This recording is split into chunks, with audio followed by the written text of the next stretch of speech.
Bon, on va comment alors là, une fois n'est pas coutume, on a à peu près pas de plan. Non. On va se lancer dans le grand bain. À part Jérém, je sens que Jérém, il a peut-être une surprise dans sa manche, là. Non, j'ai... Moi, j'avais une idée de départ, en tout cas. Moi, je vais vous suivre. J'ai des trucs à dire, forcément. Mais... J'allais proposer comment on a découvert ou comment on a grandi avec Star Wars. Déjà, la première chose qui fait que, c'est... Star Wars est entré dans notre vie, quoi. Ouais. Donc, je pense que c'est intéressant de commencer peut-être par ça. Vas-y, on te laisse la main. Moi, Star Wars, ça a été les films en VHS, parce que j'étais déjà trop jeune, voire même pas né pour le premier, pour les voir au cinéma. Et c'est un parfum d'enfance, Star Wars. C'est un vrai parfum d'enfance. C'est un éveil à la SF, parce que du coup, c'est mon premier contact à la SF, c'est Star Wars. À la magie, à l'épique. C'est aussi la musique de John Williams, quoi, qui est juste incroyable, quoi.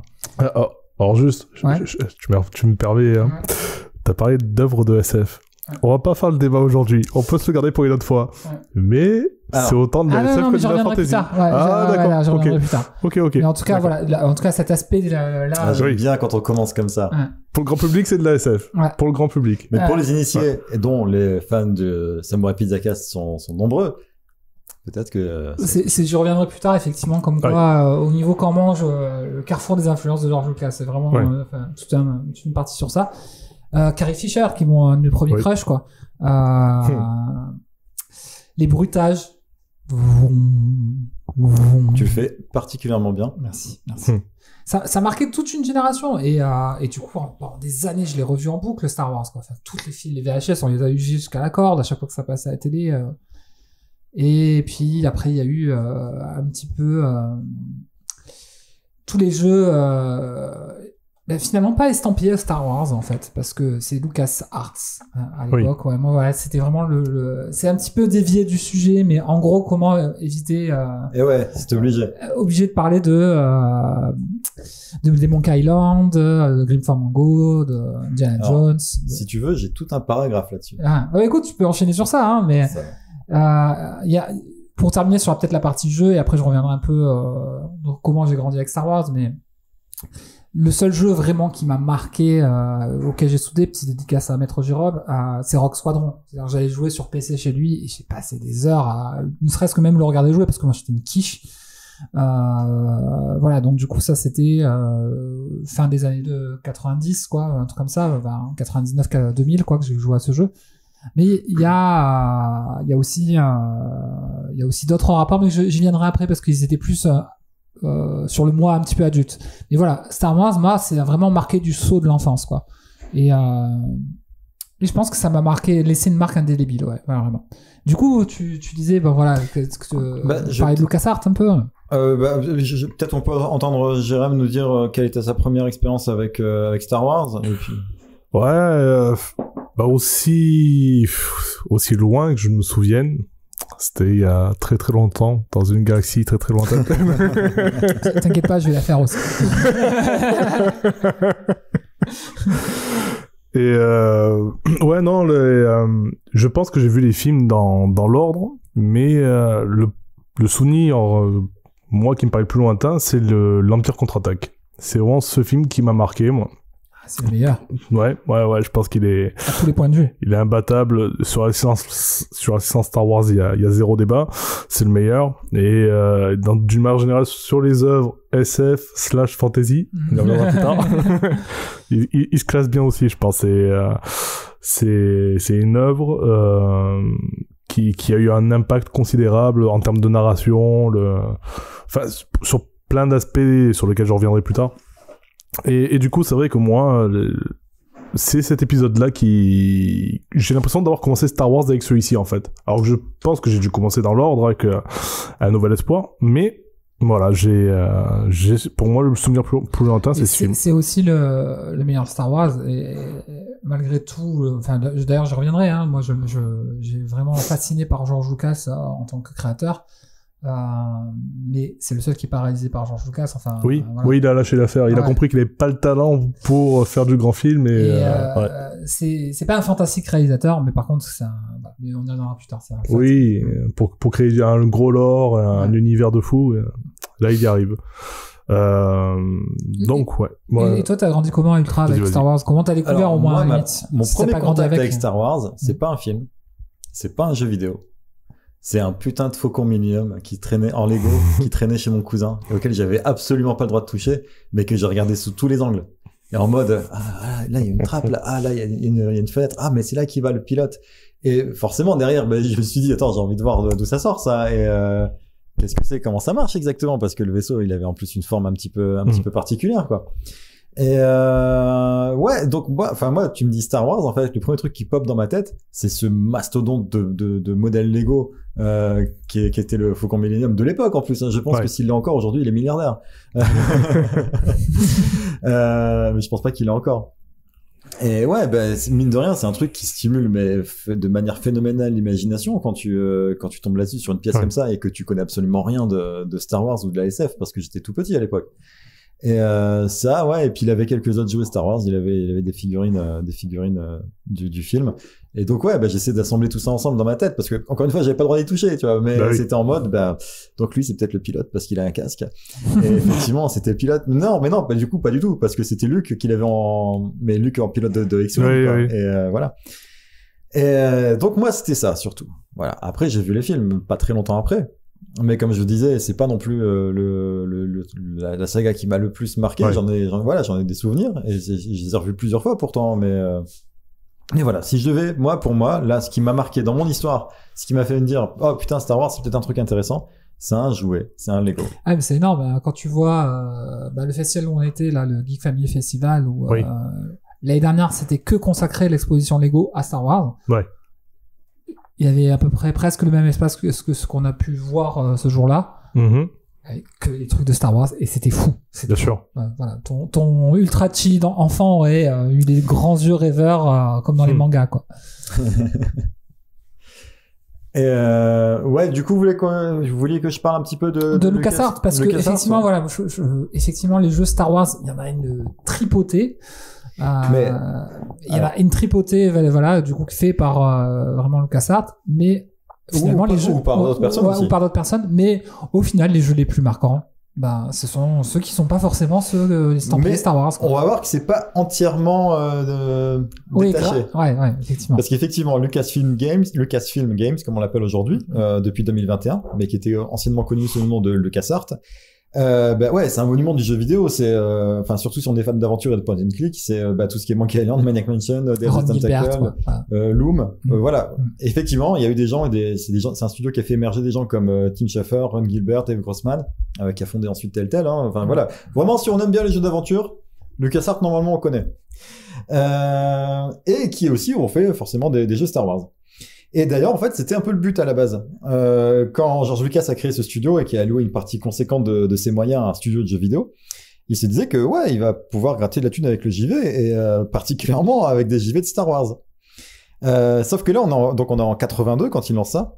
On est pile entre l'épisode 5 et l'épisode 6, 5 ans après l'épisode 4, donc. Et à l'époque, il bosse en collab avec Atari parce que son but c'est de faire des jeux Atari. Voilà, Atari c'est le big boss, c'est le Nintendo de l'époque. Voilà, de l'époque. Et le problème c'est qui se pose, c'est que du coup, il est obligé de filer les droits de la licence Star Wars à Atari.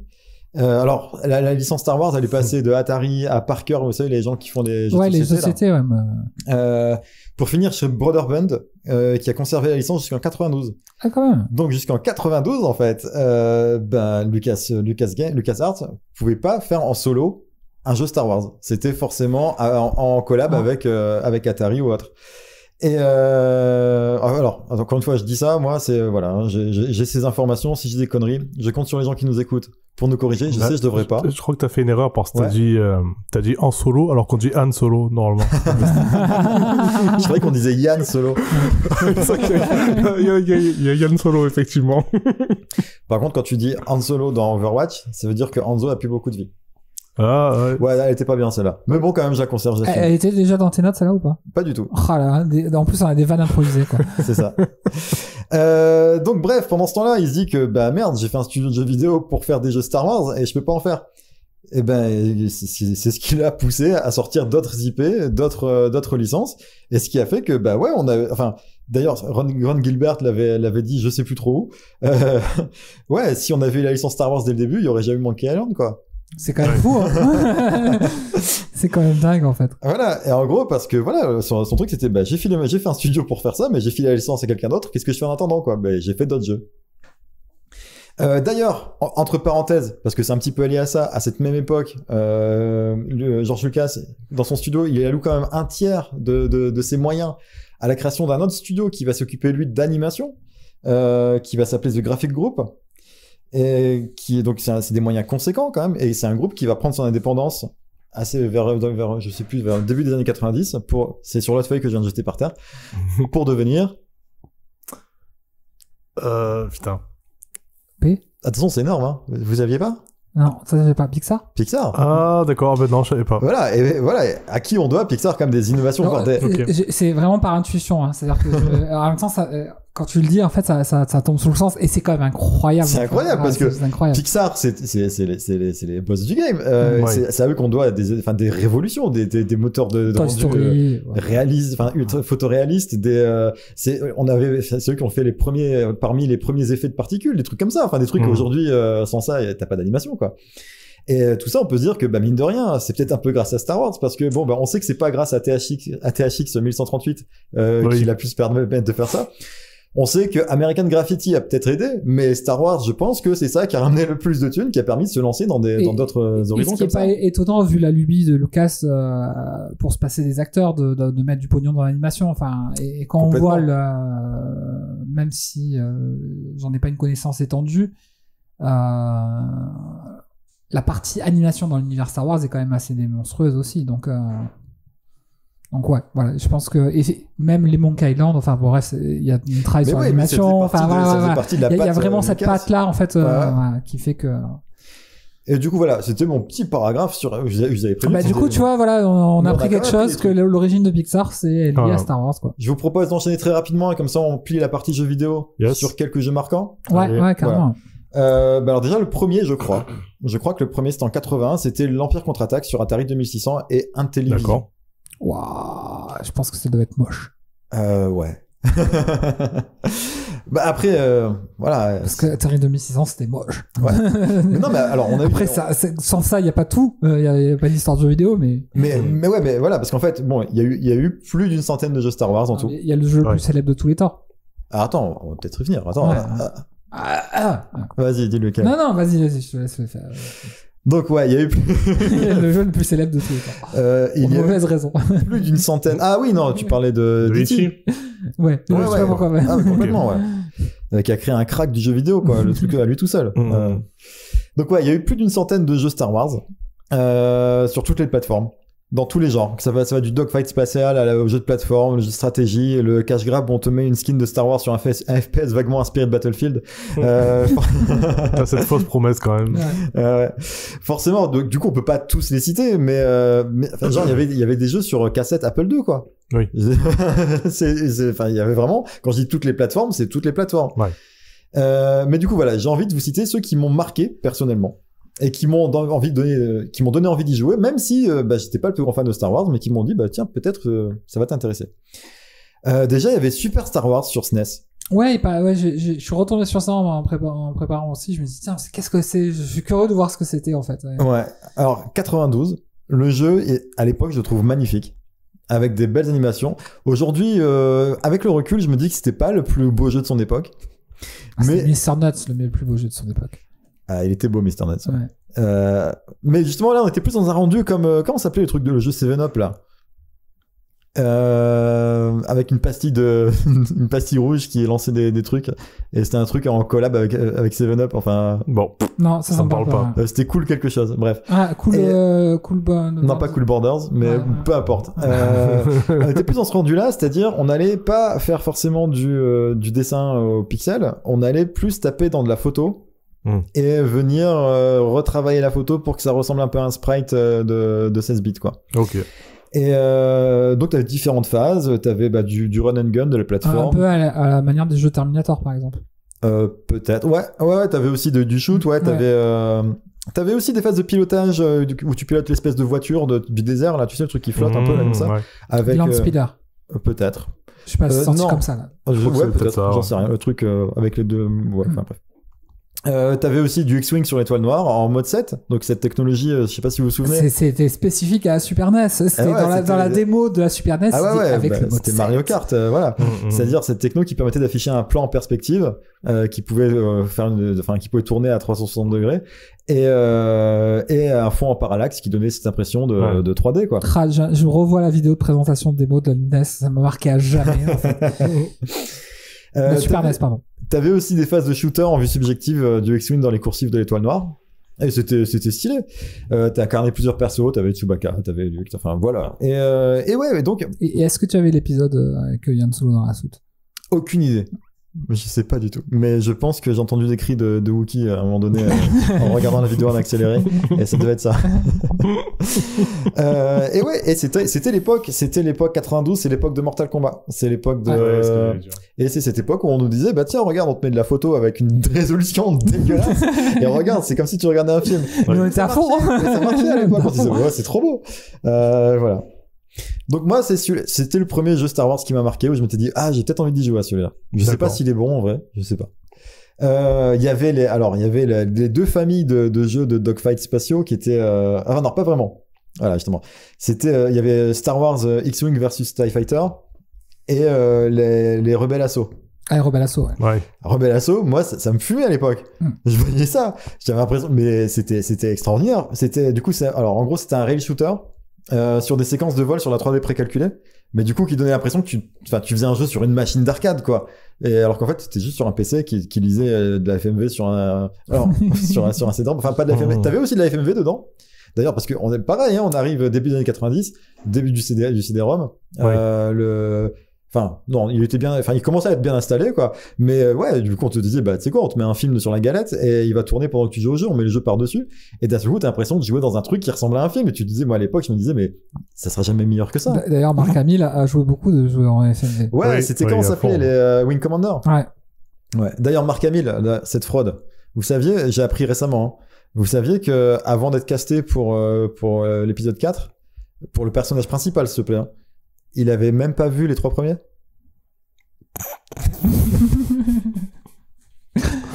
Voilà. Voilà, ça c'était dans ma partie van qui est là-bas que j'ai perdu du coup. Maintenant, non, mais tu l'as fait de mémoire, c'est encore meilleur. Et donc ouais, voilà. Donc ouais, c'était magnifique. T'avais vraiment une impression de cinématographique, alors que c'était une illusion, hein, clairement. T'avais une vidéo qui tournait et toi tu déplaçais un curseur dessus, quoi. Mais ça marchait bien. Et du coup, ouais, dans l'autre, c'était plus du dogfight, le X-Wing versus TIE Fighter, avec clairement l'espace, c'était des points blancs, et c'était l'espace, quoi. Et t'avais quelques modèles avec quelques polygones, et t'avais des vaisseaux, puis ça marchait trop bien. Voilà, t'avais vraiment l'impression d'être dans Star Wars. Mais alors, maintenant j'arrive au jeu que j'ai préféré de la partie dans l'univers Star Wars, et vous allez rire parce que c'est pas un Fallen Order, c'est pas un KOTOR, c'est pas un Squadron et compagnie. KOTOR, j'aurais bien aimé vraiment le tester. Ça, celui-là, il me faisait de l'œil. Ouais, non, mon jeu Star Wars préféré, c'est Lego Star Wars. Ouais. Lego Star Wars en 2005, et je pense pas être le seul à avoir aimé ce jeu parce que ça a complètement chamboulé l'organe de Lego, qui se sont dit, attendez, on tient un truc là. Et ils se sont fait racheter par Warner pour sortir massivement des jeux à licence sur le même principe. J'ai bien aimé ce jeu. Je sais pas, vous avez aimé? Moi, j'ai à peine y joué à l'époque, quoi. Mais... Ouais, pareil. Donc on est en 2005, hein. J'avais bien aimé parce que le principe c'est cool, parce que Star Wars et Lego, comme j'ai dit, c'est une vraie histoire, c'est un vrai truc qui a existé bien avant le jeu vidéo, quoi. C'était dès le début. Ouais, Darth Vader. Donc voilà, tu montes des trucs en Lego, mais surtout tu vois tout Star Wars reproduit en Lego. Et c'est un méga kiff, tu vois les modèles de tout ce qu'il y a dans Star Wars en Lego. Et tu te dis, si j'achète assez de Lego, je peux faire ça, quoi. Puis bon, c'est un jeu en coop, t'avais plein de persos, il y a plein de persos que par exemple moi j'avais pas retenu ou même jamais remarqué dans les films, mais ils existent dans le jeu, et je les ai appris comme ça parce qu'ils avaient un pouvoir cool, et je me suis dit ouais tiens, et quand j'ai revu les films après, je dis ouais lui tiens c'est le mec du jeu. Il y a 3 lignes de dialogue, mais c'est le mec du jeu. Voilà. Non, puis voilà, c'est un jeu en plus que tu peux mettre entre toutes les mains, quoi. T'as un enfant un peu jeune, une copine qui aime pas trop le JV, tu vois, tu peux y aller parce que en gros c'est viens, on se refait l'histoire de Star Wars. mais c'est facile à prendre en main. Alors même si le jeu en lui-même il est pas ouf, hein, t'as zéro challenge, le gameplay c'est un petit peu toujours la même chose. Le level design il est assez foireux, je trouve, en termes d'ergonomie. Sinon il est génial en termes de créativité, de petits détails, de secrets, etc. Mais ouais, c'est un jeu que j'ai fait plusieurs fois et c'était fun, je trouve, d'explorer le lore de Star Wars comme ça au travers d'une nouvelle dimension, quoi. Est-ce que vous avez d'autres jeux qui vous ont marqué dans l'univers Star Wars? La menace fantôme sur PS1. C'était le jeu de course? Non. Non, c'était une sorte de beat'em all. D'accord, ils avaient fait une sorte de... Ah oui, oui, il était très sympa ce jeu. Oui, il était sympa. Ouais, je me rappelle avoir passé une soirée dessus et franchement, j'avais bien kiffé, ouais. Il était très très sympa, effectivement. Ouais. Moi, je le soudais avec un pote à l'époque, on se faisait les soirées sur ça. Vous faisiez des soirées beat'em all? Voilà, des soirées beat'em all, là.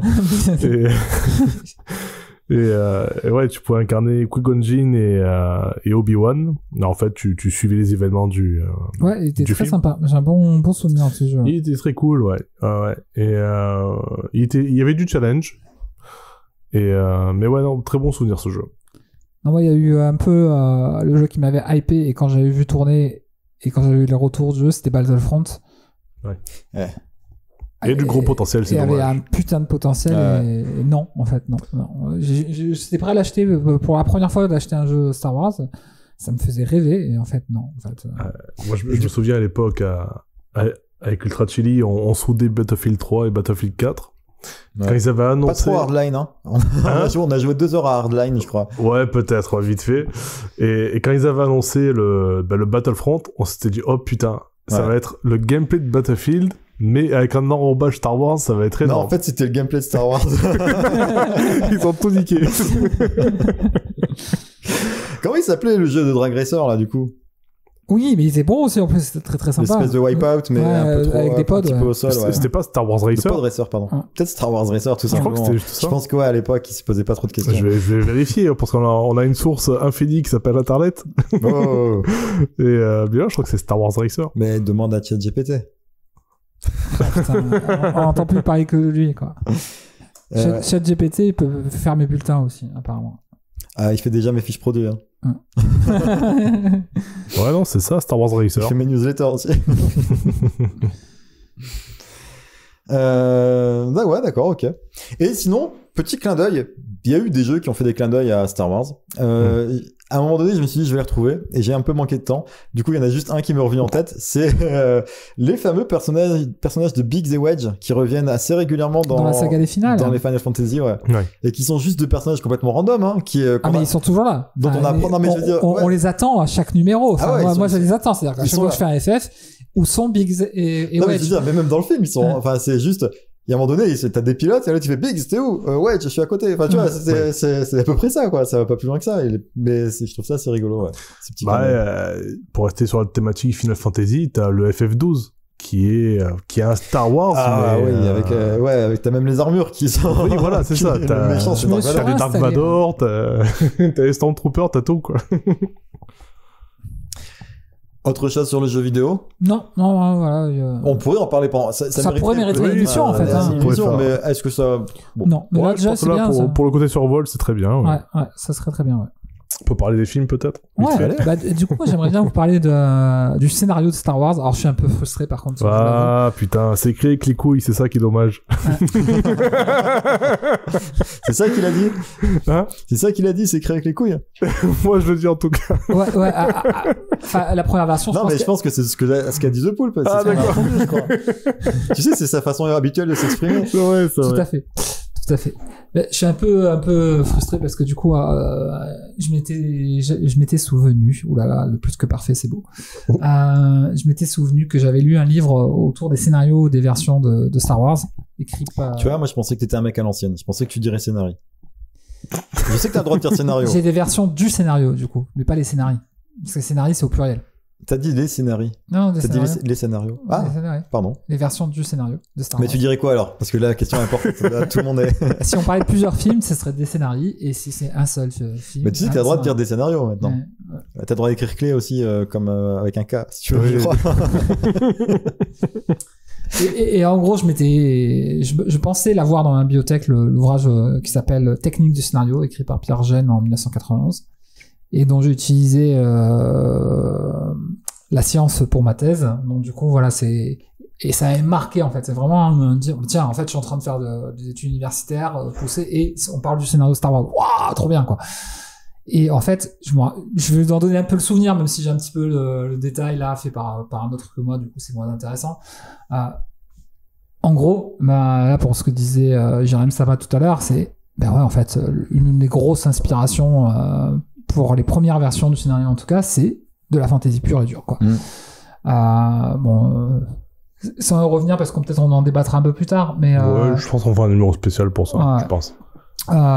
Du coup, effectivement, déjà le fait que ça se passe 11 000 ans avant, oui. Voilà, il y a toute la structure même qui est inspirée du Seigneur des Anneaux. Mais en même temps, si on fouille un petit peu ces questions-là, c'est aussi inspiré de Fondation. Beaucoup. Ça, par contre, j'ai appris ça en préparant l'émission. Moi, je trouve pas que c'est spécialement inspiré de Fondation. Bah, il y a des robots. Ouf, ouais, voilà, ok. Voilà. Ouais. T'avais des films où il y a d'autres films où il y a des robots avant? Ah, mais faut voir les robots, Metropolis, de Fritz Lang, en 1900. Ouais, ok, ça va. Ouais. Bah, c'est 3PO. Ouais, Metropolis. Pour le coup, l'inspiration, elle est vraiment dans Metropolis. En fait, ce qui est intéressant avec le scénario de la Guerre des Étoiles, c'est qu'il a mis 4 ans à l'écrire quand même. Oui. Qu'il en a fait 5 grosses versions. Mais effectivement, au début, c'est vraiment, on sent l'apprenti scénariste. Mais du coup, il a bouffé de la narratologie, un peu comme moi pendant la thèse. Et il a lu quelque chose que j'ai lu il y a quelques années seulement, Le héros au mille villages de Joseph Campbell, qui est un monument de la narratologie. Moi, j'aurais pas dit ça après la lecture, sans me jeter des fleurs un peu spécialiste du genre. Pour moi, c'est plutôt un monument de la mythologie comparée, c'est-à-dire en gros la comparaison des mythes, les uns et les structures mythiques qui reviennent au hasard avec la quête initiatique du héros. En fait, c'est ça qui a mis en évidence Campbell. Et Luke Skywalker, c'est ça, en fait, c'est la quête initiatique du héros. Et il est très influencé donc George Lucas quand il construit son premier scénario Star Wars. Et du coup, il y a vraiment une fabrication qui est liée fortement à cette structure mythique que met en avant Joseph Campbell dans son essai. Et parmi les influences, il y a aussi la forteresse cachée de Kurosawa, qui est une espèce de monument du cinéma dans les années 50, fin des années 50. Donc, il emprunte à énormément de choses, mais les deux genres principaux, effectivement, c'est la SF et la fantasy. Donc, c'est vraiment un film de science-fiction fantasy, ou de science-fantasy, peut-être, plutôt. Pour revenir un petit peu sur la question du scénario, ce qui est intéressant, c'est que dès les premières versions, en fait, on a déjà tout. On a la constitution de l'Empire, la corruption des dignitaires, la chute de la République, l'extinction des Chevaliers Jedi, l'avènement des Chevaliers Sith, la destruction de l'Étoile Noire. Plein de sous-intrigues, plein de personnages. Et ils pensent déjà bâtir une saga sur 9 films. C'est fou, c'est quand même fou. Déjà, le mec, il commence à l'épisode 4, tu vois. Ouais. Mais non, ça veut dire que déjà, il savait ce qu'il faisait, quoi. Et il est encore plus fort que Eiichiro Oda, mais peut-être pas, quand même, parce que quand même 20 ans de One Piece... ça reste. Attendez, mais c'est une vraie question. Est-ce que quelqu'un sait pourquoi il a commencé l'épisode 4? Alors, moi, non, là, spécialement, non. Je pourrais pas y répondre. Mais ça s'appelait pas épisode 4 à l'époque. Si. Non, je crois que ça s'est appelé quand ils ont fait la prélogie, du coup. Je sais pas, il y a eu tellement de... Non. Moi, j'ai toujours... Enfin, avant qu'il y ait la prélogie, pour moi, j'appelais ça Un Nouvel Espoir, l'Empire contre-attaque et le retour de Jedi. Et il n'y avait pas d'épisode mes couilles, mon cul ou ma bite. T'es sûr? Ah oui, enfin... Moi, dans mes souvenirs, c'était ça. Et quand ils ont fait l'épisode 1 et tout, c'est là qu'on a commencé à parler d'épisode 4, 5, 6. Je pourrais pas trancher. Mais effectivement, ouf, parce que c'est une information importante, ça, on devrait le savoir, ça. C'est les souvenirs que j'en ai.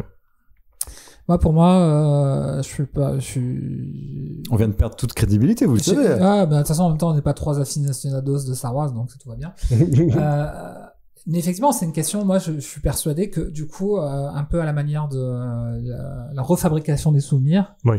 Que l'hypothèse de Jérém, elle est tout à fait crédible. Surtout qu'il y a eu... mais que d'un autre côté, je suis persuadé d'avoir commencé par le 4, en fait. Mais c'est parce que je pense que mes souvenirs ont peut-être été refabriqués par... Moi, dans ma tête, je suis persuadé que c'était marqué épisode 4. Ouais, voilà. Donc, du coup, voilà. Ça a vérifié, là, pendant que je continue un petit peu sur le scénario. Il n'y avait pas encore les romans à l'époque, c'était chelou de commencer Star Wars, nouvelle licence qui sort 1979, je crois, le premier. Et 77, ouais. Effectivement, il a Épisode pas, 4, il a pas l'espoir, du fait chelou, tout, quoi. il a même pas du tout, en fait, fun fact, en fait, entre guillemets, c'est, par exemple, l'empereur, en fait, il est même pas caractérisé avant l'Empire contre-attaque. Mais bien sûr. C'est-à-dire qu'ils disent, je mets une image un peu random pour un truc, et après ils disent, ah bah tiens, j'en ai besoin d'un peu de caractériser ce personnage-là, et du coup, là, effectivement, mais en tout cas, il y a quand même déjà cette idée de 3 trilogies, de 9 films. Effectivement, rétroactivement intitulé Star Wars épisode 4, Un nouvel espoir. En fait, il voulait faire, ce qu'il avait en tête, c'était de faire une première trilogie aventure, ce qu'il a fait, une seconde plus poétique, et une troisième qui soit plus philosophique. C'est ce qu'il avait en tête comme schéma, l'ami Lucas. Ouais, donc du coup... Vous avez vu, non mais juste quand même, là on peut révéler les ficelles. Comme on a baladé nos auditeurs et auditrices en mode on se pose des questions, on sait pas, et en fait on savait tout depuis le début. Je ne posais pas de questions. Et nous non plus. Du coup, voilà, il y a, voilà, je passe parce que franchement, l'analyse de Pierre Jen, elle était top sur ces aspects-là. C'est aussi quelque chose qu'on retrouve, qui est abondamment discuté dans la littérature anglo-saxonne, c'est-à-dire que vraiment l'analyse de scénario fait partie des cas d'école.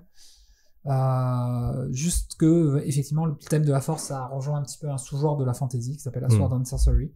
Et avec l'idée d'un panthéisme assez abondant. Ce qui me plaît moi dans ce scénario-là et d'une manière plus générale, c'est l'évolution incroyable de l'histoire. Enfin, dans mes souvenirs, c'est les personnages,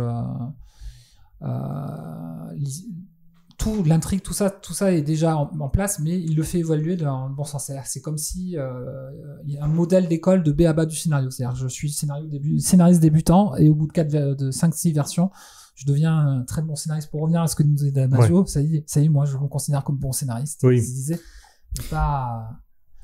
mais pas forcément excellent. Mais d'ailleurs, ça se retrouve après dans les films d'une manière générale. C'était pas parfait, loin de là. Mais voilà, cette prise d'expérience, je trouve que c'est chouette parce que c'est vraiment, tu sens que c'est le projet qui lui tient à cœur. Oui, c'est l'œuvre de sa vie. Et là où moi, ce que j'admire chez Lucas, c'est véritablement le fait qu'il a absorbé la pop culture qui préexistait, avant même que ça s'appelle de la pop culture, et il a transformé ça en créant un univers original mais inspiré de tellement de choses qu'on dit qu'il a beaucoup copié. En fait non, c'est un peu comme Matrix qui résume tout un pan d'inspiration autour de la SF pour reproduire quelque chose de puissant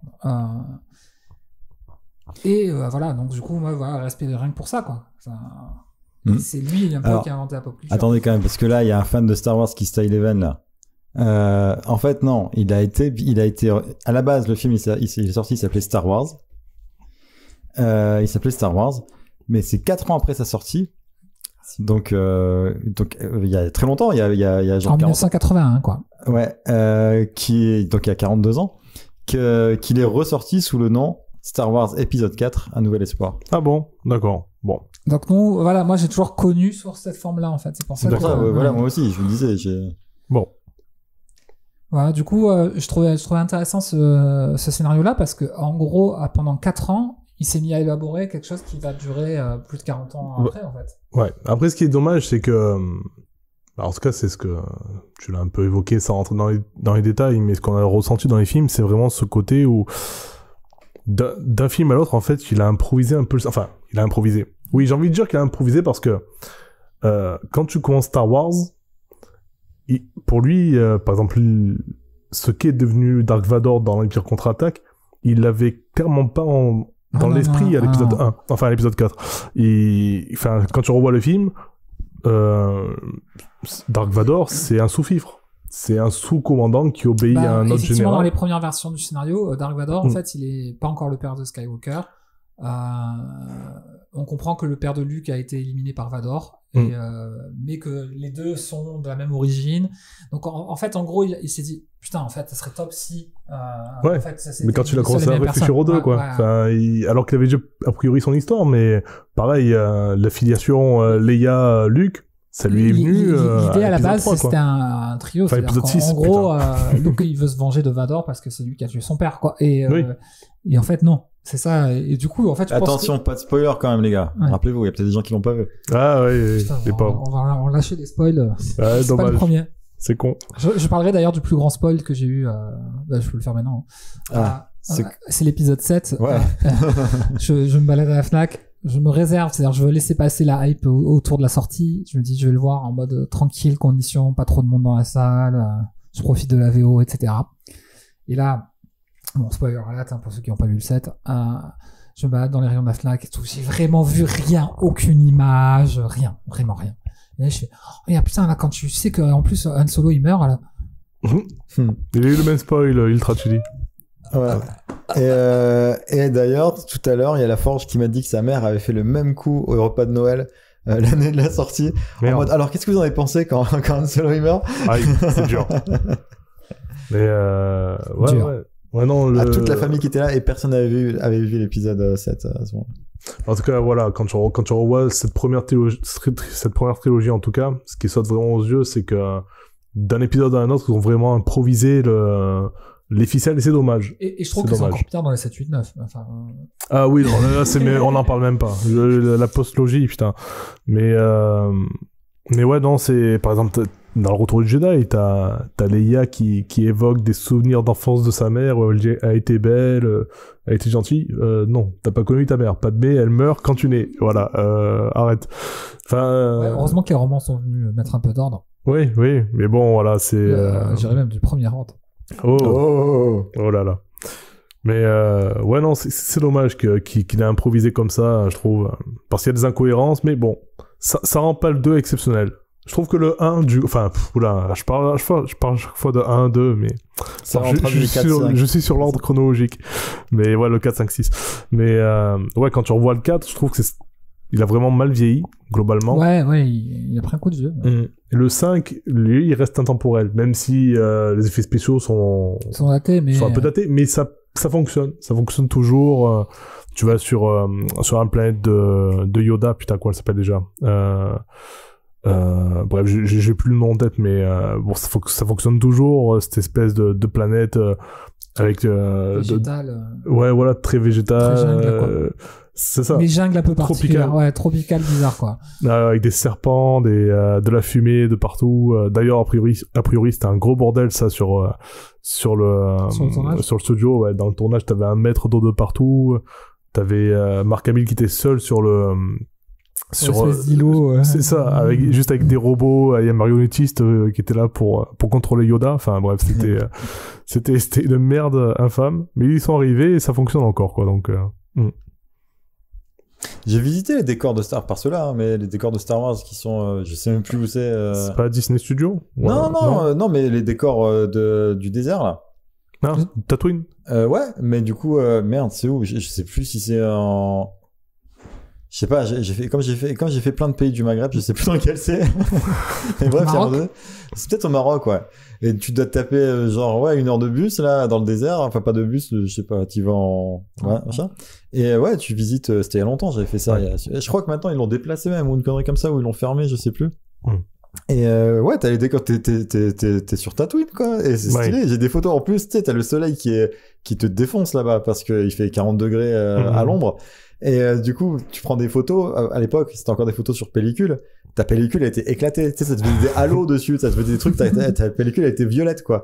Et du coup, bah, j'ai fait des photos là-bas. Je suis sur place, tu vois, en mode, regarde, c'est la maison des voisins des Skywalker, tu vois. Et bah, avec la pellicule qui était complètement cramée, t'avais vraiment l'impression que t'étais dans Star Wars, quoi. C'est Dagobah, la planète. Ah oui. De Yoda, ça. Le bon vieux. Yes. Dagobah, ouais. Un groupe de métal qui mettait marseillais. sa culotte à on va. Oh putain, ça c'est du haut niveau là. Ouais. C'est toujours de rebondir après ça. Hein. Juste pour revenir sur le côté scénario, Ouais. pareil sur le premier film, donc Nouvel Espoir. À la base, Lucas avait fini une première version. Il l'a montré donc en projection privée à des amis de réalisateurs et tout ça. Et ils se sont il s'est fait descendre. Ils ont dit, mais c'est pourri, c'est de la merde et tout. On va t'aider à remonter ton film, parce que là, l'histoire, elle est pas claire, ça marche pas et tout ça. Donc, c'est de là qu'est venues certaines idées qui ont bien marché après, du coup, dans le film final.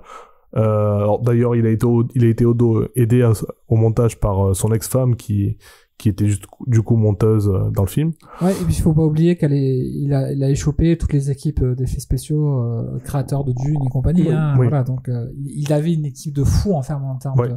Et pourtant, voilà, moi c'est un petit placement, c'est un film indépendant. Oui. C'est ça, c'est un film Oui. indé pur jus, quoi. Et du coup, parmi les gros changements qu'il y a eu, t'as eu, par exemple, ce choix de suivre 2 droïdes au début. Donc, pendant le premier quart d'heure, tu suis 6 PO si on suit la version française à l'époque. 6 PO, c'est vrai. Foiré de traducteur de merde. Donc, c'est 3 PO, hein, évidemment, qui avec R2 et qui traverse Tatooine, entre guillemets, quoi. En tout cas, Je crois que c'est la fini. fin, là, ça y est. Enfin, Ouais. on n'aura plus de bruit mécanique. Ça y est, Anne et Choubi, Fini, ouais. vous avez fini. J'ai réparé. Oui, c'est bon, les gars. Vous avez fini de réparer le broyeur, ça va? Allez, Choubi, on va se boire une bière. Bon, voilà. C'est pas Yann Solo, le pilote du Millennium Condor.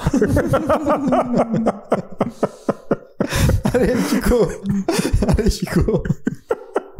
D'ailleurs, attendez, Chico, juste parenthèse, oui. Chico. Oui. Je trouve que les traducteurs, en fait, à mon avis, ils ont mal compris.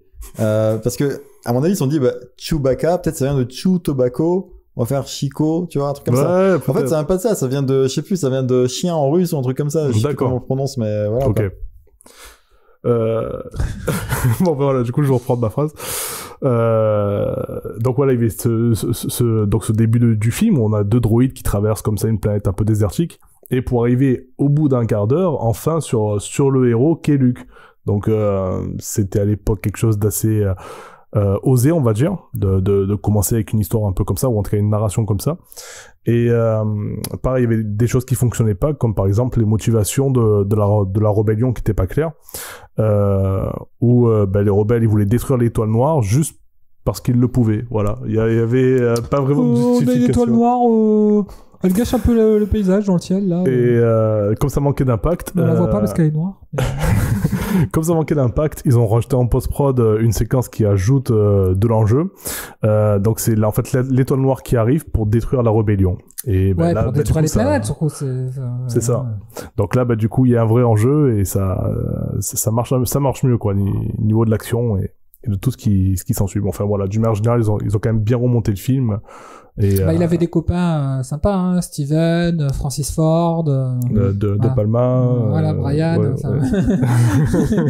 C'est des bons copains, quoi. Et C'est ça. d'ailleurs, un truc qui est complètement claqué, je trouve, dans Star Wars, c'est que ça s'appelle Star Wars. Et c'est la guerre des étoiles. Et c'est la guerre des étoiles. Et en fait, quand tu y penses, c'est les guerres de l'étoile. Le titre français, il fait plus sens que le titre anglais, en fait. Oui, dans l'absolu, il marche mieux. Mais... Parce que t'as une guerre et t'as plusieurs étoiles. Oui. Enfin, tu vois, des étoiles, on sait qu'il y en a plusieurs, quoi, déjà. Oui. Et t'as une guerre principale qu'on suit, il y a pas plusieurs guerres. Voilà, c'était juste pour ça. Ouais. Ça aurait dû s'appeler Stars War. Ouais. Ah, ou alors c'est le verbe war, to war. Ouais, to wagging war. Mais en fait, il faut rajouter wagging. I war, you war, you wars. C'est ton sens. Non, c'est The Star Wars. c'est to wage war. Ouais. Pour refaire la guerre. Mais peut-être qu'à l'époque, on disait to war. Ouais. C'est les Américains, c'est ça. C'est ça. Ils ont un vocabulaire pauvre. Mais il faut bien qu'ils fassent avec ce qu'ils ont. Hein. Et... Voilà. Est-ce qu'on parlerait un peu de Dark Vador maintenant? Ah, non, juste un petit rebondissement peut-être, parce que ça va peut-être prendre quelques secondes, et je pense que c'était le bon moment, parce que vous disiez que les films étaient un petit peu datés. Oui. Et pourtant, c'est des films qui ont subi de nombreux remasters. Ouais. Oui, donc les versions anciennes sur VHS, elles ont un petit peu daté, oui, effectivement. On va sortir une voix Jean-Marie Le Péniste au moment où t'as dit ça. L'étoile noire, n'est-ce pas? L'étoile était noire, elle était agressive. Ouais. Je vois tout à fait. Elle courait un peu vite. C'est l'Empire. Pour le coup, je pense qu'il y en a qui les remasters, pour certains fans de la première, c'est un geste fasciste. Oui, c'est vrai. Il y a des chances, ouais. Référence au soleil noir, j'imagine. Waouh. Vous savez pas ces références? Vous avez pas fait partie des associations fascistes quand vous étiez à la fac? Non. Non, pour quelle identité? Mais qu'est-ce qui s'est passé? Vous lisiez pas Alain Soral? Ouais, non, on a manqué ça. Non, moi, je lisais Guillaume Moi, je me suis Sorel. fait avoir. J'ai vu à Ardisson une fois, il m'a dit, moi, je suis communiste, mais j'aime pas trop les arabes. Je me suis dit, bah, moi aussi, je suis communiste. Bon, je suis pas d'accord avec lui sur les arabes, mais on doit se retrouver quelque part au milieu, quoi. Non. Ouais, non, mais bon. Ah là là. Donc, les remasters, 97 le premier, je crois, c'est ça? Alors ça, je saurais pas vous dire. 95. J'ai perdu le fil. Moi, j'ai l'impression qu'à un moment donné, tous les Je l'ai revu à l'époque, en tout cas, quand c'est ressorti au Parce cinéma. qu'il y a eu plusieurs trucs, que ce soit, il a retouché, genre, ah là, j'ai retouché le son. Ah là, j'ai retouché un petit peu l'image. Ah là, j'ai changé un petit peu les voix. Là, le cri, c'est pas le même. Là, il dit non. Là, il dit plus non. Je rajoute des scènes en 3D. Ouais, genre, moi, le truc qui m'avait marqué, où à l'époque, j'avais trouvé, je me suis dit, ah ouais, quand même, c'est sympa. C'est genre Jabba. Qui marche avec... Qui se balade, ouais, voilà, ou c'est plus... C'était quoi, à la base? De mémoire, c'était pas juste un gros mec avec une barbe? Peut-être, je Qui crois était là qu'il en mode, alors je sais pas si c'était un gars qui le représentait ou si c'était genre ouais j'ai pris une forme humaine, tu vois. D'habitude c'est toujours ce truc dégueulasse, une sorte de grosse limace, mais c'est parce que j'aime bien. En même temps si c'est sa forme d'origine c'est vrai, je veux pas être... En tant que Hutt, il a pas Comment vraiment le on choix. dit raciste envers des extraterrestres? Huttophobe. Ouais mais ça c'est très spécifique. Xénophobe. Est-ce que xénophobe, ça peut marcher? xénophobe. Je pense. Ça marche avec tout je crois, ouais. Ouais. Même avec les xénomorphes. Ouais, exactement. Xénomophobe. Il y avait un code dans Alien la trilogie, c'était tu tapais xénophobia et ça te donnait je sais plus un boost de je sais plus quoi. D'accord. Et j'ai trouvé que le message était chelou quand même. Parce que, ok, Il peut être ambivalent, il peut être pris d'une mauvaise façon. Attends, quand tu vois la gueule des xénomorphes qui veulent te bouffer et te tuer, je peux comprendre que tu deviens xénophobe. Ouais, mais associer xénophobia à un truc positif, tu vois, je me suis dit, oh, c'est bizarre. Ouais, effectivement, vu sous cet angle. Ouais. Ouais, donc des éditions de échanger le son, les dialogues, des visuels. Est-ce qu'elles étaient nécessaires toutes ces éditions? Ouais, je suis pas pour. Moi, j'ai une explication. Pognon. Ah, oui, peut-être, ouais. Peut-être, ça expliquerait plein de trucs comme... Il a montré son ranch et qu'il ressemblait à un nabab. Alors que pourtant... Oh, je peux me permettre une parenthèse? Vas-y. Et peut-être sur laquelle tu vas rebondir, Jérém. Pourtant, on dit du mal, hein, parce que comme tu l'as dit, Star Wars, c'est un film indépendant. Et c'est pas comme s'il avait gagné de l'argent avec, quoi.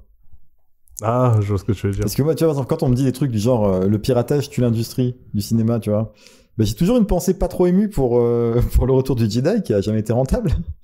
Grâce à un tour de magie qu'on appelle la comptabilité hollywoodienne et qui consiste à faire passer les 475 millions de dollars de recettes que le film a pu faire en frais de production, en frais de distribution, en frais de promo.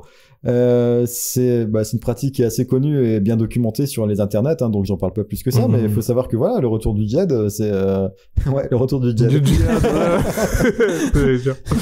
Le retour du Jedi, comme je l'appelle, parce qu'on est potes. C'est un exemple qui est assez souvent cité pour l'énormité du truc, parce que tu dis Star Wars, forcément, ça fait de l'argent. On sait bien, mais aussi parce qu'il y a des acteurs qui ont fait le choix un peu malheureux de dire, en se disant, ouais, tu sais quoi, je pense qu'il va bien marcher ce film. Tu sais quoi, tu vas pas me payer un salaire, tu vas me payer en intéressement. En faisant le calcul que ouais, ça allait cartonner. Alors ouais, le film il a cartonné, hein. Mais tu veux peut-être nous parler de David Prowse? Ouais, putain, le pauvre. Alors lui, ça fait triplement. Ah, mais lui, tu vois, il a le Sum, il a un tellement que tu peux l'appeler Sum 41 si tu veux. Il a plusieurs niveaux de Sum. Ah, elle est bonne, ça. Sum 41. Enfin, moi, j'étais sympa, je me suis arrêté à 5 dans mon décompte. 5 niveaux de Sum pour lui. Mais ils sont déjà pas mal. Donc, si tu veux, je peux en parler si t'as fini. C'est pas les 50 nuances de Grèce, c'est les 50 nuances de Sum, c'est ça? Ah, ouais, mais le pauvre. Bon. Malgré tout, il gagne à la fin parce que le gars, ça reste Dark Vador, ça reste le physique. Bah non, justement, attends. Ah, oui, non, ils sont pas expliqués. Non, parce qu'attends, après ce que tu as expliqué, vas-y. Moi je me suis dit, le mec, il va en soirée, tu vois, et je fais, tu sais, moi j'étais Dark Vador. Il y a personne qui le croit. Oui. Non, ouais, je crois qu'il a eu un salaire, je crois, en tout et pour tout de $7,000 pour Un Nouvel Espoir. Je crois que c'était ça. sur le film. Donc ouais, quand je vois les profits que ça fait à côté, c'est pas ouf. Ouais, mais alors pour raconter un peu son histoire à ce pauvre David Prowse, alors Lucas au début il a proposé 2 rôles parce que c'est un beau gugus, hein, 1m98, il était c'est un beau bébé comme on dit. Ouais, clairement. Il faisait de l'haltérophilie, enfin voilà, c'était je crois qu'il était aussi coach sportif, il avait entraîné Christopher Reeves pour Superman, enfin voilà, c'était pas n'importe qui. Ça s'est mal passé hein, finalement. Ouais. Mais ouais, non, c'était pas n'importe qui. 1 étoile sur 5 hein, sur Et il avait joué aussi dans Orange Mécanique, enfin bref, il s'était fait remarquer là par Lucas et il lui propose 2 rôles, Chewbacca ou le méchant Dark Vador.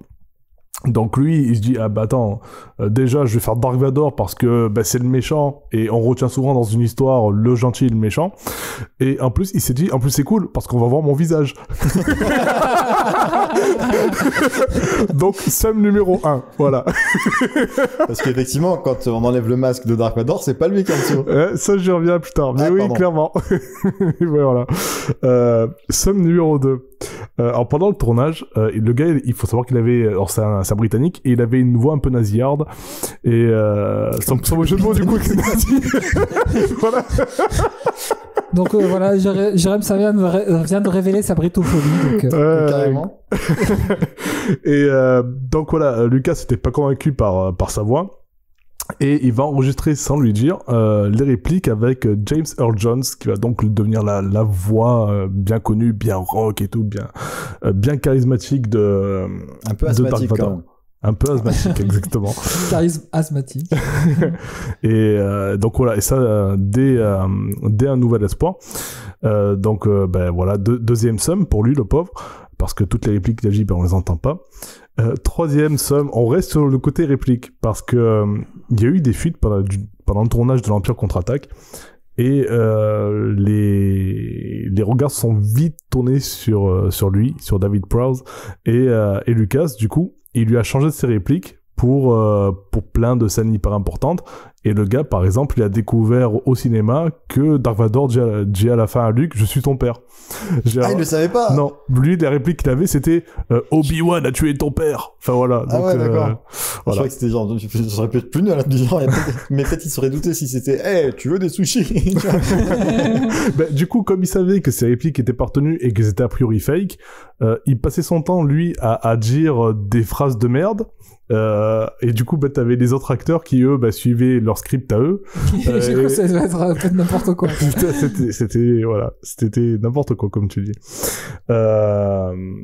Et après, donc, quatrième niveau de somme, pour le retour du Jedi, tu l'as dit, hein, Ultra.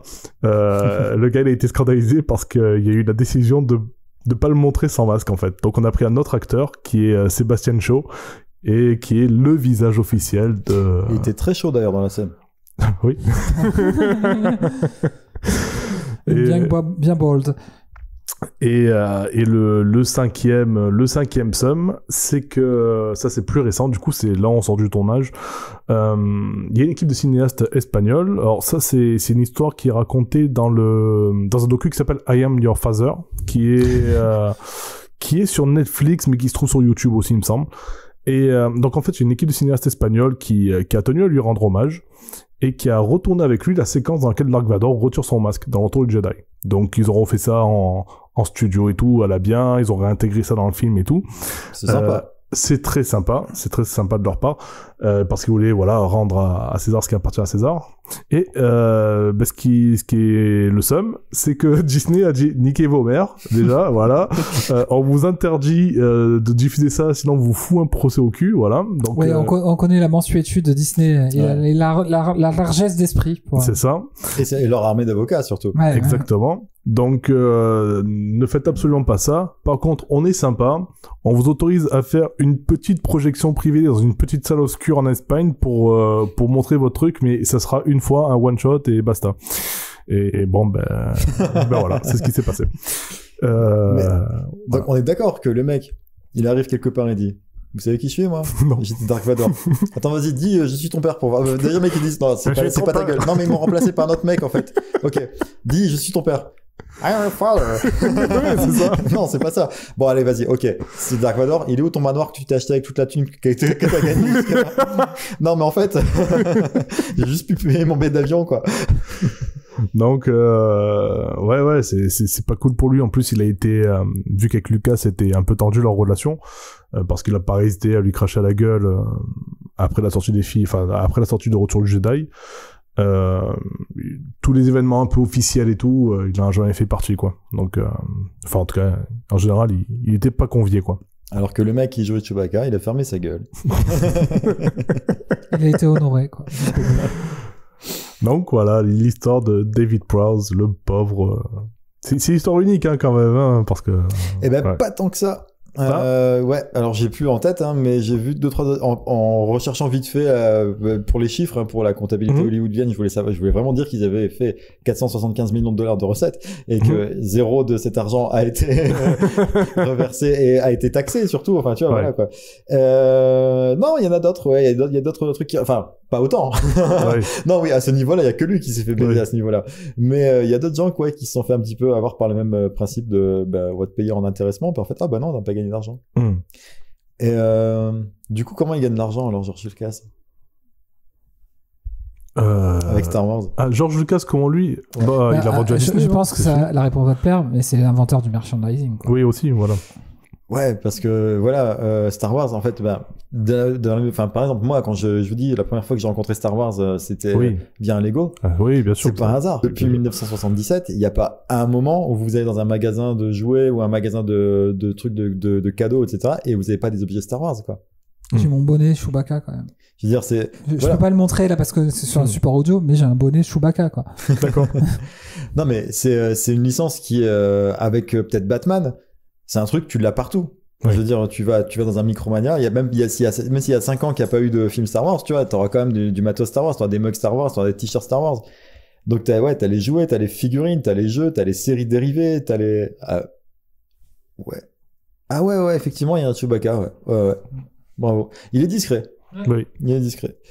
C'est un peu comme Coca-Cola, quoi. T'as des pays où Star Wars, il était pas diffusé, mais ils connaissaient Star Wars parce que, il y avait du matos Star Wars qui arrivait. Et dans certains pays, ils faisaient leur propre Star Wars, d'ailleurs. En Inde, au hasard. Putain, c'est truc. Non, mais t'as des manèges, des parcs d'attractions, t'as des jouets, t'as tout, quoi. Ouais, l'exploitation de la licence. On a parlé des jeux vidéo, mais derrière, t'as tous les trucs possibles. Et même en termes de cinéma, séries, etc., t'as tout ce qui est spin-off, les séries animées, 204 romans. 204 romans, enfin, 204 romans. On parle de transmédia, là, on est complètement on est complètement là-dedans. Ils avaient des burgers Star Wars 20 ans avant que ça existe, que ça soit courant les collabs avec les chaînes de burgers. Oui. Enfin voilà. Et ils ont même infiltré un truc de fou dans des recensements officiels de plein de pays. Il y a des gens, quand on leur demande c'est quoi votre religion, ils disent Jedi. Mais c'est un vrai truc. C'est genre. C'est que, alors peut-être qu'ils disent un petit peu comme moi quand je dis que je suis sataniste, tu vois, je pense que avec un peu une langue dans la joue, comme disent nos amis anglais. Mais justement, tu vois, en Angleterre, t'as 0,8% du Royaume-Uni qui se dit Jedi. Ah, parce qu'ils sont pas protestants, ils sont pas cathos, donc. Mais ils ont plein d'autres choix. Ouais, mais peut-être qu'ils disent ça pour troller, quoi, tu vois. Ouais, en Australie, c'est 0,3%. C'est 1,5% en Nouvelle-Zélande. Ouais, c'est chaud quand même. Ouais, si on regarde sur la proportion, ça fait beaucoup. C'est énorme. Ouais. Je veux dire, est-ce que c'est un truc qui s'est organisé? Est-ce que c'est voilà, non, Star Wars c'est partout. Donc du coup, ça m'amène un peu en tout cas quelque chose qui est pour moi un peu paradoxal dans mon rapport avec Star Wars. C'est comment expliquer l'amour que je peux avoir pour cet univers, mais vraiment, hein, c'est sans non plus, comme disait Jérém Sama, être un fan inconditionnel, à connaître et en connaître si peu. En gros, j'ai lu aucun des 204 romans. À part quelques épisodes de Clone Wars, j'ai rien vu en animation. J'ai vu à peu près la moitié des films qui sont sortis au cinéma, hors les 3 trilogies, quoi. Ouais. J'ai quasiment jamais joué aux jeux vidéo, j'ai même pas fait de Lego Star Wars qui a l'air d'être une tuerie pourtant, enfin j'en ai entendu parler. Donc, je comprends pas comment, de manière étrange en fait, en fait je connais aussi peu de Star Wars tout en l'aimant autant. Ouais. Et voilà, du coup, je me suis dit, bon, bah, peut-être que l'origine cinématographique est en cause. Moi, le premier univers qui m'a marqué de fou, dans cette même puissance, on va dire, c'est Le Seigneur des Anneaux. Enfin, mais c'est par la littérature que j'ai connu ça. Pareil avec Dune, c'est par la littérature. Alors que, bon, le film m'a marqué énormément, mais et peut-être que l'attrait, du coup, m'a détourné un petit peu de Star Wars, ou peut-être que, comme tu le disais, Ultra Chili, l'omniprésence dans tout, en fait, fait que bon, bah, c'est tellement quotidien et tellement commun que... C'est un truc, là, là les dernières générations qui ont pas vu Star Wars, elles sont en train de mourir. Je veux dire, c'est ma grand-mère qui a 92 ans, quoi, qui a pas vu Star Wars, et peut-être même, je suis même pas sûr qu'elle l'ait pas vu. Ouais, effectivement. Mais sinon, toutes les générations d'après, il y a un Star Wars qui est sorti à un âge où ils étaient susceptibles d'être le public de ça, Bien sûr. quoi. Voilà. Je me suis dit, pour les jeux vidéo, ça peut être aussi le fait que c'est surtout des jeux PC, et que j'avais pas forcément beaucoup de jeux PC à l'époque. Pour la littérature, peut-être que le fait que, je suis tombé vraiment, en tout cas pour la SF, sur les grands auteurs, même pour la fantasy, et que les œuvres de Star Wars, elles avaient une réputation plutôt moyenne. Franchement, c'était... Sauf faute de la comparaison, quoi. Ouais, voilà. Vraiment, en fait, j'ai l'impression que Star Wars, c'était un peu victime un petit peu de son succès commercial, en fait. En quelque sorte, sans le vouloir. C'est-à-dire que c'était totalement inconscient, parce que du coup, je suis tombé un peu par hasard sur Dune, un peu par hasard sur Fondation. C'est pas du genre un mentor qui m'a dit oui, il faut que tu lises Philippe K. Dick, Isaac Asimov et Frank Herbert. Non, c'est vraiment arrivé par hasard. Par exemple, Frank Herbert, c'est c'est pas le meilleur choix. Par exemple, Isaac Asimov. J'adore les développements. Alors, en fait, non, je viens de réfléchir et je sais pas ce que je veux dire. Isaac Asimov, par exemple, je suis tombé au CDI en 3e sur des nouvelles et ça m'a plu. En discutant avec le pion du collège. Fondation, c'est en discutant avec ma grand-mère, elle me disait, moi j'aime bien la science-fiction et elle me dit, tiens, je pense que ça devrait te plaire. Boum, voilà, deux grosses claques. Dune, je sais pas comment c'est venu. C'est peut-être le film, du coup. Et paradoxalement, en fait, Star Wars, effectivement, comme tu le dis, en fait, là, en le redisant, ça me marque encore plus. Ça marquait une continuité que n'a pas eu Dune, par exemple. Dune, ça a été la période où je l'ai lu quand j'étais ado, toute la période où j'ai lu tous les autres romans de Frank Herbert, puis un gros hiatus jusqu'à la sortie du film. Et où qui aurait pu jamais arriver, c'était pas prévu. Ouais, voilà. Et du coup, ça m'a donné envie de les relire. Il y a aussi le côté, et je pense que c'est ça en fait qui réunit un petit peu la puissance de Star Wars, c'est un mythe collectif en fait. C'est un nouveau mythe collectif, et encore plus quand tu vois qu'il y a des gens qui sont inspirés par la spiritualité d'un univers fictif, c'est juste incroyable. Mais du coup, voilà. C'est le nouveau Arthur. C'est un peu le nouveau Arthur. Le fait que ce soit partagé par des millions de personnes, en fait, on a une espèce de communion, on appartient à une communauté, la communauté Star Wars. Qu'on est même plus ou moins éloigné, en plus, je trouve ça très très fort, en fait, ça. Et ces sentiments aussi d'épique. Avant Star Wars, je pense que je ne connaissais pas le sens de ce mot, quoi. Au cinéma, certes, mais du coup, je pense que quand vous regardez une série comme The Mandalorian ou d'autres choses, même quand on se bat avec un combat de vaisseau spatial dans Rogue Squadron, il y a toujours ce putain de côté épique, quoi. Le côté, quand on te spoil effectivement l'épisode 7 avec Han Solo, les musiques, les personnages, tout ça, c'est ouf. Les liens que tisse l'univers avec la culture, la pop culture d'une manière générale, c'est, comme je disais tout à l'heure, pour moi, c'est presque l'inventeur de la pop culture. C'est l'écho de milliers de choses qui m'ont touché. Kurosawa, ça a été un de mes maîtres quand j'ai fait mes études de cinéma. Cette fameuse hybridité SF fantasy, tout ce que ça a apporté, en fait, c'est pour ça qu'il y a eu un avant et un après Star Wars bien plus puissant qu'un avant et un après Matrix, quoi. Oui. Et donc voilà, c'est comment une œuvre qui est pensée comme indépendante, c'est devenu une putain de franchise commerciale rachetée par Disney, le marientiste le plus puissant de la culture. Je croyais que tu avais donné la date. C'est le 4 mai. Et en gros, voilà, c'est la naissance d'un genre à lui tout seul, le space opéra. C'est le concept d'univers étendu, mais pas forcément que littéraire ou narratif, quoi. Je sais pas. C'est la prise de conscience aussi d'un créateur qui est Lucas, quoi.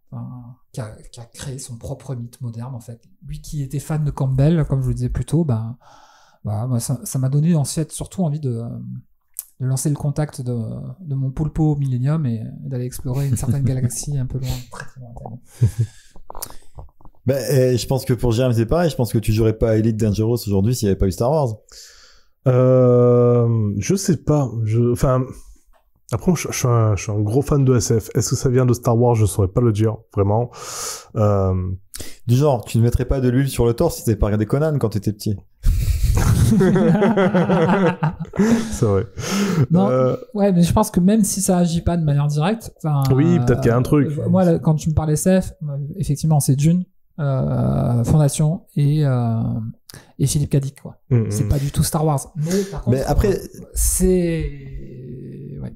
Et même inconsciemment, c'est vrai que regardez, quand No Man's Sky il est sorti, c'est pas pour rien que les vaisseaux ressemblaient à des X-Wing. C'était pas des X-Wing, mais c'était tu voyais le vaisseau, alors tu disais non, il est pas en forme de X, il a pas exactement la même forme, mais tu pensais direct à un X-Wing. Quand t'as le saut interstellaire, t'as des étoiles qui fusent, quoi, en entrée, à la manière d'un Faucon Millennium, enfin, quand il se projette.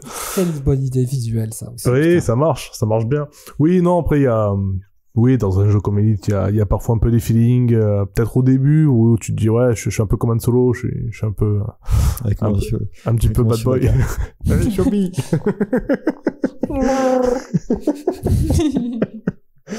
Mais non, après j'ai cru que tu allais dire ta fameuse réplique, ta signature phrase, mais non, tu l'as pas dit. C'est vrai, t'es seul dans l'espace avec ta bite et ton couteau, c'est vrai ça. Et ouais. Mais non, moi la question que je me pose par rapport à ce que tu dis, c'est par rapport à l'impact que ça a, et que en termes qualitatifs, c'est peut-être pas ce qu'il y a eu de mieux, surtout au niveau de l'écriture et de la cohérence dans l'univers même. Ouais, la partie la plus cohérente, c'est dans la littérature, hein, ouais, voilà. D'après ce que j'ai compris. Hein. Ouais, ils ont creusé juste après, enfin, des vrais trucs, mais ils ont fait attention. Mais c'est vrai que pour les films, la première trilogie, en tout cas, c'était pas ouf. Mais, c'était pas ouf dans les suivants, hein. Oui, limite, oui. Après, j'y reviendrai après pour la prélogie. Ouais, pareil, des trucs intéressants à dire sur la prélogie. Ouais. Mais, après, voilà, justement, est-ce qu'aujourd'hui on ferait un sujet Star Wars, ou en tout cas, est-ce que ça aurait l'impact que ça a eu s'il n'y avait pas eu justement tout ce côté exploitation de la licence dans le jeu vidéo, dans les figurines, de faire 2 trilogies encore bien des années après, enfin, les rééditions qu'il y a eu et tout ça, est-ce que ça aurait eu le même impact? Je suis pas sûr. Je pense que ça serait un truc de geek. Ce serait un peu comme Star Trek. Voilà. Tu vois, t'as la commu Star Trek, mais qui est quand même vachement en retrait par rapport à Star Wars, parce qu'on compare souvent les deux. Et mais parce que, alors, pourtant Star Trek, t'as eu de la continuité, mais je sais pas, c'est resté moins grand public quand même. T'as eu des séries. C'est resté très axé en fait sur la sphère du petit écran en fait, et quelques films au cinéma, mais c'est le petit écran. Star Trek, c'est un phénomène télévisuel avant tout, quoi. Ouais. Mais ouais, je pense que l'exploitation de la licence, elle y est pas pour rien, avec les trilogies, tout qu'il y a eu derrière, pour que ça reste chaud, entre guillemets, dans nos esprits, et qu'après on se le transmette. Enfin, je crois qu'il y a eu 20 ans entre la première trilogie et la seconde. Ouais, et du coup, t'as des nouvelles générations qui ont peut-être pas accroché au précédent Star Wars, et du coup ils voient des films avec de la 3D, un Yoda qui est pas une marionnette. Enfin si, la première fois à l'épisode 1 c'était une marionnette, mais après ils l'ont refait avec un Yoda en 3D qui marchait mieux du coup. D'ailleurs, mais quand il fait ses sauts là, il fait ses saltos et tout, tu te dis attends quoi, ça marche trop. Oui, c'était ouf. C'était avant, il était plus jeune. Du coup je comprends que des gamins qui ont connu cette trilogie là la préfèrent à l'ancienne, même si même s'il y a Jar Jar. Ouais, même si c'est Jar Jar. Mais bon, me spoilez pas, me ramène ton œuvre. Hein. Mais et pareil, t'as cette dernière trilogie qu'il y a eu là avec J.J. Abrams et d'autres réalisateurs. Ryan Johnson. Voilà, plus moderne. Bon, ça. Ouais, étonnamment, je pense que ça peut être probablement le grand absent de cette spéciale. Après, moi, à titre personnel, ce qui est bizarre sur cette trilogie, c'est que je l'ai pas détesté, je l'ai pas aimé, c'est de loin pas ma préférée. Ouais, elle est pas détestable en fait, parce qu'il y a quand même des choses intéressantes visuellement notamment. Mais c'est ça. Ouais. Visuellement ça marche. Au niveau de l'action ça marche. Après, l'histoire elle est pétée. Déjà, il commence très mal avec le 7 qui n'est pas le copie du 4. Quoi, oui, donc, ils recyclent tout. Ils ont tout recyclé. Mais voilà, moi j'aime beaucoup les acteurs. Oui, voilà. Franchement, il y a des trucs qui fonctionnent très très bien. Ça reste de la grosse prod et ça reste du divertissement qui marche. Bon, après, je je le prends sans me dire que ça fait partie de l'univers Star Wars. Enfin, je me dis c'est un truc un peu hommage. Enfin, quand je regarde ça, je le prends un peu dans un certain angle. Enfin, je me prépare psychologiquement à voir un truc qui va... Oui, moi, le meilleur film que j'ai vu, et pourtant, j'en parlerai un petit peu dans le ramen, le meilleur film que j'ai vu récent de Star Wars, c'est Rogue Squadron, quoi. Rogue One. Rogue One, pardon, oui. Ouais. Juste, moi, j'ai une question. C'est qui le personnage le plus cool de Star Wars? Le plus cool? Il y a une seule vraie bonne réponse. D'accord, c'est pas une vanne. C'est une vraie, il y a une seule vraie bonne réponse. Il y a ma photo, c'est Han Solo, quoi. Je sais pas pourquoi, je crois que tu veux me dire que c'est Lando. C'est pas ça que tu veux me faire, tiens? Non? Allez, on va dire que tout le monde a exécuté. J'allais dire, ouais, ok, non, j'allais dire Boba Fett, mais c'est comme vous voulez. D'accord. Ouais. Bah, Jetpack, quoi. Oui, non, ouais, c'est vrai. Je crois que t'allais me dire Lando parce qu'il a des belles sapes et tout, il a une coupe à la Kool and the Gang, enfin voilà. Après, je vous dirai mon personnage préféré d'après.